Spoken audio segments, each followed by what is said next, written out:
എന്നിട്ട് സൂചി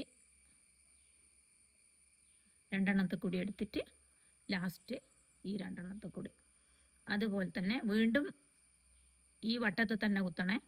നമ്മൾ യോജിപ്പിച്ച വട്ടത്തിലേക്ക്.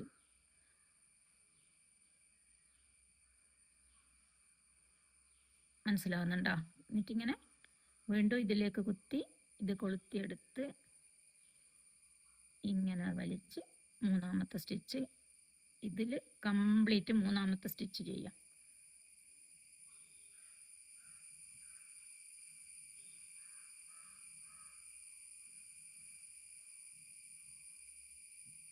അതിപ്പം ചെയ്ത് കഴിഞ്ഞാൽ നിങ്ങൾക്ക് മനസ്സിലാവും എന്താ പരിപാടി എന്നുള്ളത്. ഈ വട്ടത്തിൽ ഇങ്ങനെ സ്റ്റിച്ച് ചെയ്ത് കഴിഞ്ഞാൽ പുതിയ ഒരു രൂപം, ഒരു വട്ടം രൂപപ്പെടും. അത് കാണാല്ലേ? ഇതേ നോക്കിക്കാൻ കുറച്ച് സമയം കൂടി. ഇപ്പം തന്നെ നിങ്ങൾക്ക് മനസ്സിലായില്ലേ? സ്റ്റിച്ചുകൾ നല്ലോണം പഠിക്കണം. 3 സ്റ്റിച്ച് നല്ലോണം പഠിച്ചാൽ നിങ്ങൾക്ക് ഏത് ഡിസൈനും എങ്ങനെ വേണേലും കണ്ടാൽ ചെയ്യാൻ പറ്റും. സ്റ്റിച്ചുകൾ നല്ലോണം പഠിക്കണം എന്ന് പറയുന്നത് എന്തുകൊണ്ടാന്ന് പറഞ്ഞാൽ ഇത് ഷേപ്പൊന്നും മാറിപ്പോവാണ്ട് കിട്ടണം.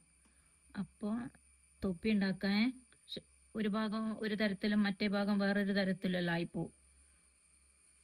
അതില്ലാതിരിക്കാൻ വേണ്ടിയാണ് സ്റ്റിച്ചുകൾ 3 നന്നായി പഠിക്കുക. അതിന് ശേഷം ഇത് തുടങ്ങിയാൽ മതി.